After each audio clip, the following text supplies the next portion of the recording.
लूका रचित सुसमाचार 8वां अध्याय। इसके बाद वह नगर नगर और गांव गांव प्रचार करता हुआ और परमेश्वर के राज्य का सुसमाचार सुनाता हुआ फिरने लगा। और वे 12 उसके साथ थे, और कितनी स्त्रियां भी जो दुष्टात्माओं से और बीमारियों से छुड़ाई गई थीं। और वे ये हैं, मरियम जो मगदलिनी कहलाती थी, जिसमें से 7 दुष्ट आत्माएं निकली थीं, और हेरोदेस के भंडारी खोजा की पत्नी योअन्ना और सुसन्ना और बहुत सी और स्त्रियां, ये तो अपनी संपत्ति से उसकी सेवा करती थीं। जब बड़ी भीड़ इकट्ठी हुई और नगर नगर के लोग उसके पास चले आते थे, तो उसने दृष्टांत में कहा कि एक बोने वाला बीज बोने निकला। बोते हुए कुछ मार्ग के किनारे गिरा और रौंदा गया, और आकाश के पक्षियों ने उसे चुग लिया।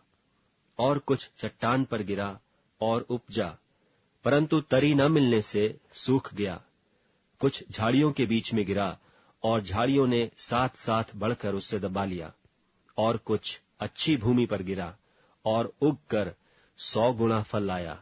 यह कहकर उसने ऊंचे शब्द से कहा, जिसके सुनने के कान हो वह सुन ले। उसके चेलों ने उससे पूछा कि यह दृष्टांत क्या है?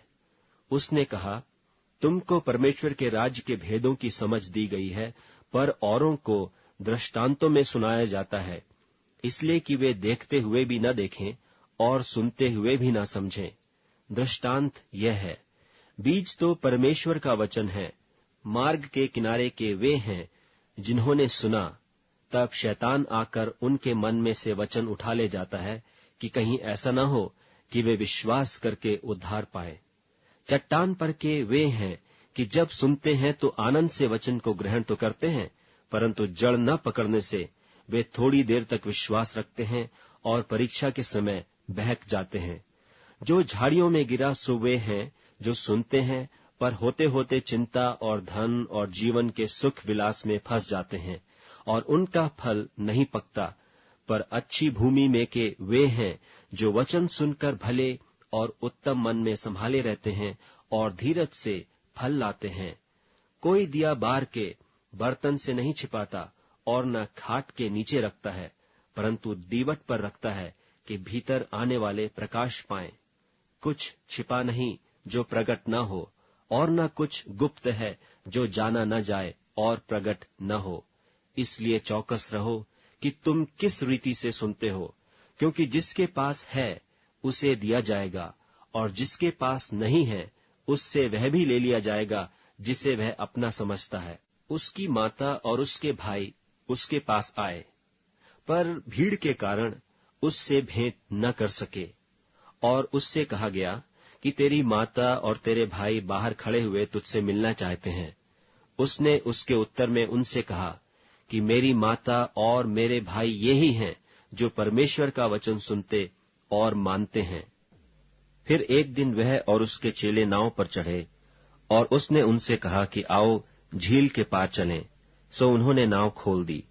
पर जब नाव चल रही थी तो वह सो गया, और झील पर आंधी आई और नाव पानी से भरने लगी, और वे जोखिम में थे।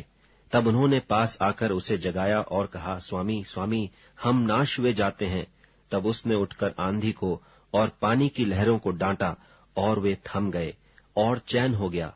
और उसने उनसे कहा, तुम्हारा विश्वास कहाँ था?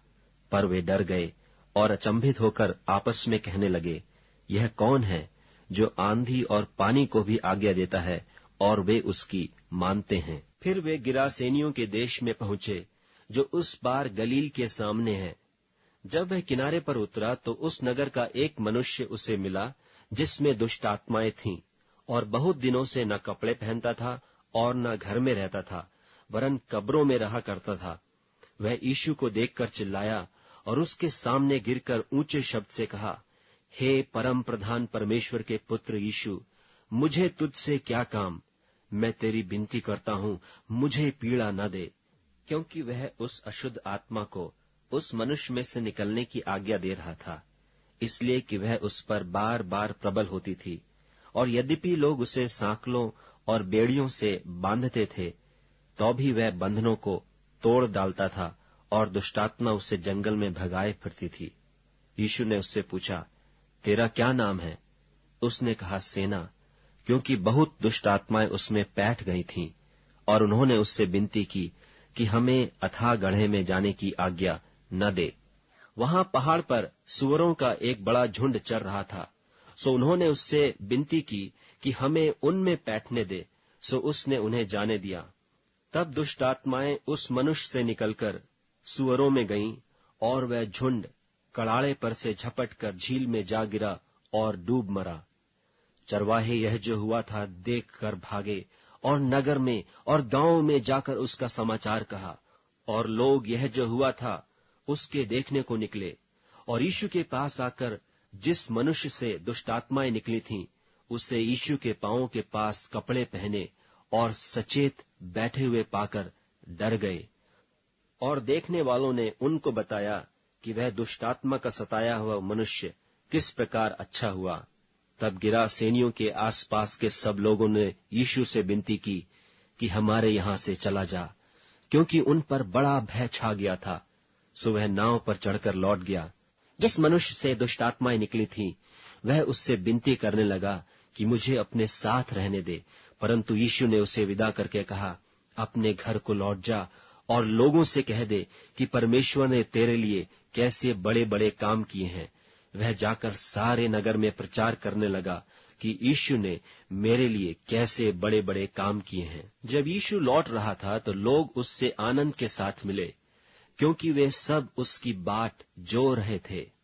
और देखो, याईर नाम एक मनुष्य जो आराधनालय का सरदार था आया, और यीशु के पांवों पर गिर के उससे विनती करके कहने लगा कि मेरे घर चल, क्योंकि उसके 12 वर्ष की इकलौती बेटी थी और वह मरने पर थी। जब वह जा रहा था तब सब लोग उस पर गिरे पड़ते थे। और एक स्त्री ने, जिसको 12 वर्ष से लहू बहने का रोग था और जो अपनी सारी जीविका वैद्यों के पीछे व्यय कर चुकी थी और तो भी किसी के हाथ से चंगी न हो सकी थी, पीछे से आकर उसके वस्त्र के आंचल को छुआ और तुरंत उसका लहू बहना थम गया। इस पर यीशु ने कहा, मुझे किसने छुआ? जब सब मुकरने लगे तो पतरस और उसके साथियों ने कहा, हे स्वामी, तुझे तो भीड़ दबा रही है और तुझ पर गिरी पड़ती है।